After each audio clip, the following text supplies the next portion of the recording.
جب حضور نبی اکرم صلی اللہ علیہ وآلہ وسلم کی عمر مبارک تقریباً 25 سال کی ہوئی تو آپ کی امانت اور دیانت کی وجہ سے مکہ میں آپ کو امین کہہ کر پکارا جانے لگا تھا۔ آپ کا یہ لقب بہت مشہور ہو گیا تھا، لوگ آپ کو امین کے علاوہ اور کسی نام سے نہیں پکارتے تھے۔ انہی دنوں ابو طالب نے آپ سے کہا، اے بھتیجے، میں ایک بہت غریب آدمی ہوں اور قحط سالی کی وجہ سے اور زیادہ سخت حالات کا سامنا ہے۔ کافی عرصہ سے خشک سالی کا دور چل رہا ہے، کوئی ایسا ذریعہ نہیں کہ اپنا کام چلا سکے اور نہ ہماری کوئی تجارت ہے۔ ایک تجارتی قافلہ شام جانے والا ہے، اس میں قریش کے لوگ شامل ہیں۔ قریش کی ایک خاتون خدیجہ بنت خویلد شام کی طرف اپنا تجارتی سامان بھیجا کرتی ہیں۔ جو شخص ان کا مال لے کر جاتا ہے وہ اپنی اجرت ان سے طے کر لیتا ہے۔ اب اگر تم ان کے پاس جاؤ اور ان کا مال لے جانے کی پیشکش کرو تو وہ ضرور اپنا مال تمہیں دے دیں گی، کیونکہ تمہاری امانت داری کی شہرت ان تک پہنچ چکی ہے، اگرچہ میں اس بات کو پسند نہیں کرتا کہ تم شام کے سفر پر جاؤ۔ یہودی تمہارے دشمن ہیں، لیکن حالات کی وجہ سے میں مجبور ہوں، اس کے علاوہ کوئی چارہ بھی تو نہیں۔ یہاں تک کہہ کر ابو طالب خاموش ہو گئے۔ حضور صلی اللہ علیہ وآلہ وسلم نے فرمایا، ممکن ہے وہ خاتون خود میرے پاس کسی کو بھیجیں۔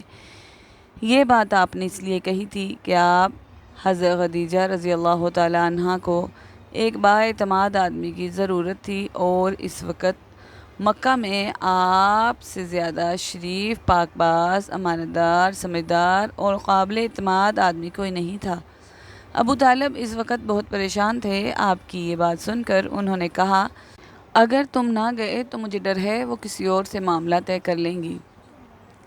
یہ کہہ کر ابو طالب اٹھ گئے۔ ادھر آپ صلی اللہ علیہ وآلہ وسلم کو یقین سا تھا کہ حضرت خدیجہ رضی اللہ تعالیٰ عنہ خود ان کی طرف کسی کو بھیجیں گی، اور ہوا بھی یہی۔ حضرت خدیجہ رضی اللہ تعالیٰ عنہ نے حضور صلی اللہ علیہ وآلہ وسلم کو بلا بھیجا، پھر آپ سے کہا، میں نے آپ کی سچائی، امانت داری اور نیک اخلاق کے بارے میں سنا ہے، اور اسی وجہ سے میں نے آپ کو بلوایا ہے۔ جو معاوضہ آپ کی قوم کے دوسرے آدمیوں کو دیتی ہوں، آپ کو ان سے 2 گنا دوں گی۔ آپ نے ان کی بات منظور فرما لی۔ پھر آپ اپنے چچا ابو طالب سے ملے، انہیں یہ بات بتائی۔ ابو طالب سن کر بولے، یہ روزی تمہارے لیے اللہ نے پیدا فرمائی ہے۔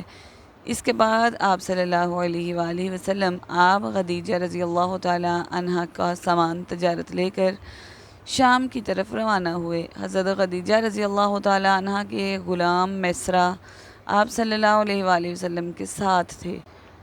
روانگی کے وقت حضرت خدیجہ رضی اللہ تعالیٰ عنہ نے میسرہ سے کہا، کسی معاملے میں ان کی نافرمانی نہ کرنا، جو یہ کہیں وہی کرنا، ان کی رائے سے اختلاف نہ کرنا۔ آپ صلی اللہ علیہ وآلہ وسلم کے سب چچاؤں نے قافلے والوں سے آپ کی خبرگیری رکھنے کی درخواست کی۔ اس کی وجہ یہ بھی تھی کہ ذمہ داری کے لحاظ سے یہ آپ صلی اللہ علیہ وآلہ وسلم کا پہلا تجارتی سفر تھا۔ گویا آپ صلی اللہ علیہ وآلہ وسلم اس کام میں بالکل نئے تھے۔ ادھر آپ روانہ ہوئے، ادھر آپ صلی اللہ علیہ وآلہ وسلم کا معجزہ شروع ہو گیا۔ ایک بدلی نے آپ صلی اللہ علیہ وآلہ وسلم کے اوپر سایہ کر لیا، آپ کے ساتھ ساتھ چلنے لگی۔ آپ صلی اللہ علیہ وآلہ وسلم شام پہنچے تو بصرہ شہر کے بازاروں میں ایک درخت کے سائے میں اترے۔ یہ درخت ایک عیسائی راہب نستورہ کی خانقاہ کے سامنے تھا۔ نستورہ راہب میسرہ کو بہت پہلے سے جانتا پہچانتا تھا۔ حضور صلی اللہ علیہ وآلہ وسلم کی صورت دیکھتے ہی نستورہ میسرہ کے پاس آیا اور دریافت کیا کہ اے میسرہ، یہ کون شخص ہے جو اس درخت کے نیچے اتر پڑے ہیں؟ میسرہ نے جواب دیا کہ یہ مکہ کے رہنے والے ہیں اور خاندان بنو ہاشم کے چشم و چراغ ہیں۔ یہ سن کر راہب نے کہا، اس درخت کے نیچے نبی کے سوا کبھی کوئی آدمی نہیں بیٹھا۔ مطلب یہ تھا کہ اس درخت کے نیچے آج تک کوئی شخص نہیں بیٹھا۔ اللہ تعالیٰ نے اس درخت کو ہمیشہ اس سے بچایا ہے کہ اس کے نیچے نبی کے سوا کوئی دوسرا شخص بیٹھے۔ اس کے بعد اس نے میسرہ سے پوچھا، کیا ان کی آنکھوں میں سرخی ہے؟ میسرہ نے جواب دیا، ہاں بالکل ہے، اور یہ سرخی ان کی آنکھوں میں مستقل رہتی ہے۔ اب نستورہ نے کہا، یہ وہی ہیں میسرہ نے حیران ہو کر ان کی طرف دیکھا اور بولا، کیا مطلب؟ یہ وہی ہیں؟ کون وہی؟ یہ آخری پیغمبر ہیں۔ کاش میں وہ زمانہ پا سکتا جب انہیں ظہور کا حکم ملے گا، یعنی جب انہیں نبوت ملے گی۔ اس کے بعد وہ چپکے سے آپ صلی اللہ علیہ وآلہ وسلم کے پاس پہنچا۔ پہلے تو اس نے آپ صلی اللہ علیہ وآلہ وسلم کے سر کو بوسہ دیا، پھر آپ صلی اللہ علیہ وآلہ وسلم کے قدموں کو بوسہ دیا اور بولا، میں آپ پر ایمان لاتا ہوں اور گواہی دیتا ہوں کہ آپ وہی ہیں جن کا ذکر اللہ تعالیٰ نے تورات میں فرمایا ہے۔ اس کے بعد نستورہ نے کہا، اے محمد صلی اللہ علیہ وآلہ وسلم، میں نے آپ صلی اللہ علیہ وآلہ وسلم میں وہ تمام نشانیاں دیکھ لی ہیں جو پرانی کتابوں میں آپ کی نبوت کی علامتوں کے طور پر درج ہیں۔ صرف ایک نشانی باقی ہے، اس لیے آپ صلی اللہ علیہ وآلہ وسلم ذرا اپنا کندھے سے کپڑا ہٹائیں۔ آپ صلی اللہ علیہ وآلہ وسلم نے اپنے شانہ مبارک سے کپڑا ہٹا دیا۔ تب نستورہ نے وہاں مہر نبوت کو جگمگاتے دیکھا۔ وہ فوراً مہر نبوت کو چومنے کے لیے جھک گیا، پھر بولا، میں گواہی دیتا ہوں کہ اللہ تعالیٰ کے سوا کوئی عبادت کے لائق نہیں، اور میں گواہی دیتا ہوں کہ آپ اللہ کے پیغمبر ہیں۔ آپ صلی اللہ علیہ وآلہ وسلم کے بارے میں حضرت عیسیٰ ابن مریم علیہ السلام نے خوشخبری دی تھی، اور انہوں نے کہا تھا، میرے بعد اس درخت کے نیچے کوئی نہیں بیٹھے گا سوائے نبی آخر الزماں کے، جو امی ہاشمی عربی اور مکی یعنی مکہ کے رہنے والے ہوں گے، قیامت میں حوض کوثر اور شفاعت والے ہوں گے۔ اس واقعے کے بعد آپ صلی اللہ علیہ وآلہ وسلم بصرہ کے بازار تشریف لے گئے۔ وہاں آپ صلی اللہ علیہ وآلہ وسلم نے مال فروخت کیا جو ساتھ لائے تھے اور کچھ چیزیں خریدیں۔ اس خرید و فروخت کے دوران ایک شخص نے آپ صلی اللہ علیہ وآلہ وسلم سے کچھ جھگڑا کیا اور بولا، لات اور عزا کی قسم کھاؤ۔ آپ صلی اللہ علیہ وآلہ وسلم نے فرمایا، میں نے ان بتوں کے نام پر کبھی قسم نہیں کھائی۔ آپ صلی اللہ علیہ وآلہ وسلم کا یہ جملہ سن کر وہ شخص چونک اٹھا۔ شاید وہ گزشتہ آسمانی کتاب کا کوئی عالم تھا، اس نے آپ کو پہچان لیا تھا، چنانچہ بولا، آپ ٹھیک کہتے ہیں۔ اس کے بعد اس نے میسرہ سے علیحدگی میں ملاقات کی، کہنے لگا، میسرہ، یہ نبی ہیں، قسم ہے اس ذات کی جس کے ہاتھ میں میری جان ہے، یہ وہی ہیں جن کا ذکر ہمارے راہب اپنی کتابوں میں پاتے ہیں۔ میسرہ نے ان کی اس بات کو ذہن نشین کر لیا۔ راستے میں ایک اور واقعہ پیش آیا۔ حضرت خدیجہ رضی اللہ تعالیٰ عنہا کے 2 اونٹ بہت زیادہ تھک گئے تھے اور چلنے کے قابل نہ رہے، ان کی وجہ سے میسرہ قافلے کے پیچھے رہ گئے۔ نبی کریم صلی اللہ علیہ وآلہ وسلم قافلے کے اگلے حصے میں تھے۔ میسرہ ان اونٹوں کی وجہ سے پریشان ہوا تو دوڑتا ہوا اگلے حصے کی طرف آیا اور اپنی پریشانی کے بارے میں آپ کو بتایا۔ آپ صلی اللہ علیہ وآلہ وسلم ان کے ساتھ ان دونوں اونٹوں کے پاس تشریف لائے، ان کی کمر اور پچھلے حصے پر ہاتھ پھیرا، کچھ پڑھ کر دم کیا۔ آپ کا ایسا کرنا تھا کہ اونٹ اسی وقت ٹھیک ہو گئے اور اس قدر تیز چلے کہ قافلے کے اگلے حصے میں پہنچ گئے۔ اب وہ منہ سے آوازیں نکال رہے تھے اور چلنے میں جوش و خروش کا اظہار کر رہے تھے۔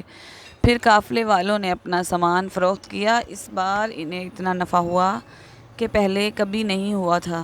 چنانچہ میسرہ نے آپ سے کہا، اے محمد صلی اللہ علیہ وآلہ وسلم، ہم سال ہر سال سے حضرت خدیجہ کے لیے تجارت کر رہے ہیں، مگر اتنا زبردست نفع ہمیں کبھی نہیں ہوا جتنا اس بار ہوا ہے۔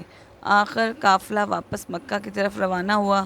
میسرہ نے اس دوران صاف طور پر یہ بات دیکھی کہ جب گرمی کا وقت ہوتا تھا تو حضور صلی اللہ علیہ وآلہ وسلم اپنے اونٹ پر ہوتے تھے تو 2 فرشتے دھوپ سے بچانے کے لیے آپ پر سایہ کیے رہتے تھے۔ ان تمام باتوں کی وجہ سے میسرہ کے دل میں آپ کی محبت گھر کر گئی اور یوں لگنے لگا جیسے وہ آپ کا غلام ہو۔ آپ صلی اللہ علیہ وآلہ وسلم دوپہر کے وقت مکہ میں داخل ہوئے۔ آپ باقی قافلے سے پیچھے پہنچ گئے تھے۔ آپ سیدھے حضرت خدیجہ رضی اللہ تعالیٰ عنہا کے گھر پہنچے۔ وہ اس وقت چند عورتوں کے ساتھ بیٹھی تھیں۔ انہوں نے دور سے آپ کو دیکھ لیا۔ آپ اونٹ پر سوار تھے اور 2 فرشتے آپ پر سایہ کیے ہوئے تھے۔ حضرت خدیجہ رضی اللہ تعالیٰ عنہا نے یہ منظر دوسری عورتوں کو بھی دکھایا۔ وہ سب بہت حیران ہوئی۔ اب آپ صلی اللہ علیہ وآلہ وسلم نے حضرت خدیجہ رضی اللہ تعالی عنہا کو تجارت کے حالات سنائے، منافع کے بارے میں بتایا۔ اس مرتبہ پہلے کی نسبت 2 گنا منافع ہوا ہے۔ حضرت خدیجہ رضی اللہ تعالی عنہا بہت خوش ہوئیں۔ انہوں نے پوچھا، میسرہ کہاں ہے؟ آپ نے بتایا وہ ابھی پیچھے ہے۔ یہ سن کر حضرت خدیجہ رضی اللہ تعالی عنہا نے کہا، آپ فوراً اس کے پاس جائیے اور اسے جلد از جلد میرے پاس لائیے۔ آپ صلی اللہ علیہ وآلہ وسلم واپس روانہ ہوئے۔ حضرت خدیجہ رضی اللہ تعالی عنہا نے دراصل آپ کو اس لیے بھیجا تھا کہ وہ پھر سے وہی منظر دیکھنا چاہتی تھی، جاننا چاہتی تھی کیا اب بھی فرشتے ان پر سایہ کرتے ہیں یا نہیں۔ جو ہی آپ روانہ ہوئے، یہ اپنے مکان کے اوپر چڑھ گئیں اور وہاں آپ کو دیکھنے لگیں۔ آپ کی شان اب بھی وہی نظر آئی۔ اب انہیں یقین ہو گیا کہ ان کی آنکھوں نے دھوکہ نہیں کھایا تھا۔ کچھ دیر بعد آپ صلی اللہ علیہ وآلہ وسلم میسرہ کے ساتھ ان کے پاس پہنچ گئے۔ حضرت خدیجہ رضی اللہ تعالی عنہا نے میسرہ سے کہا، میں نے ان پر 2 فرشتوں کو سایہ کرتے ہوئے دیکھا ہے، کیا تم نے بھی کوئی ایسا منظر دیکھا ہے؟ جواب میں میسرہ نے کہا، میں تو یہ منظر اس وقت سے دیکھ رہا ہوں جب قافلہ یہاں سے شام جانے کے لیے روانہ ہوا تھا۔ اس کے بعد میسرہ نے نستورہ سے ملاقات کا حال سنایا۔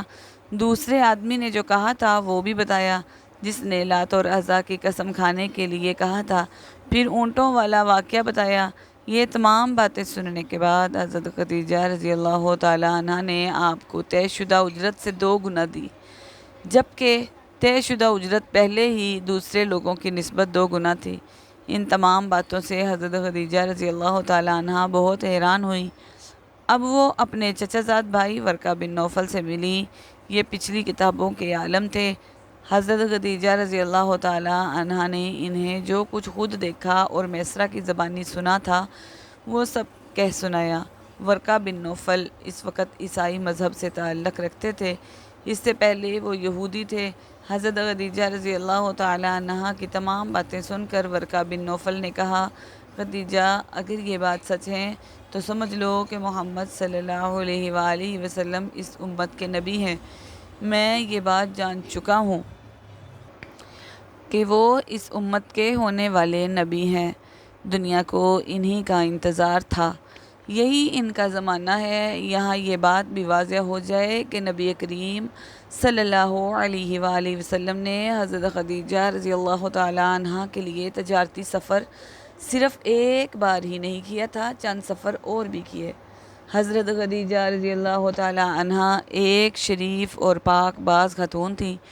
نسب کے اعتبار سے بھی قریش میں سب سے اعلیٰ تھی۔ انہیں قریش کی سیدہ کہا جاتا تھا۔ قوم کے بہت سے لوگ ان سے نکاح کے خواہش مند تھے۔ کئی نوجوانوں کے پیغام ان تک پہنچ چکے تھے، لیکن انہوں نے کسی کے پیغام کو قبول نہیں کیا تھا۔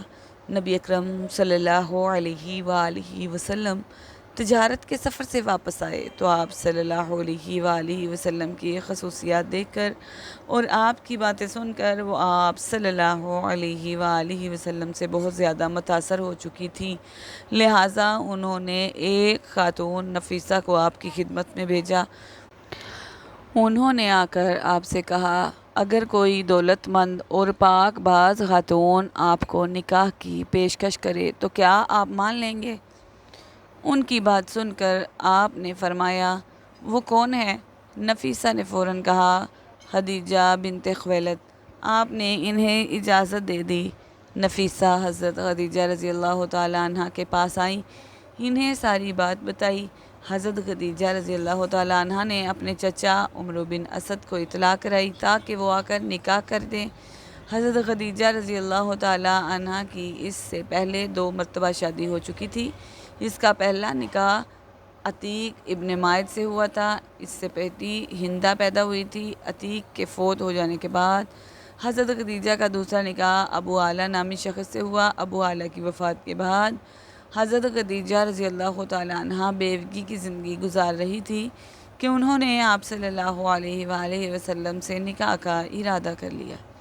اس وقت حضرت خدیجہ رضی اللہ تعالی عنہا کی عمر 40 سال کے لگ بھگ تھی۔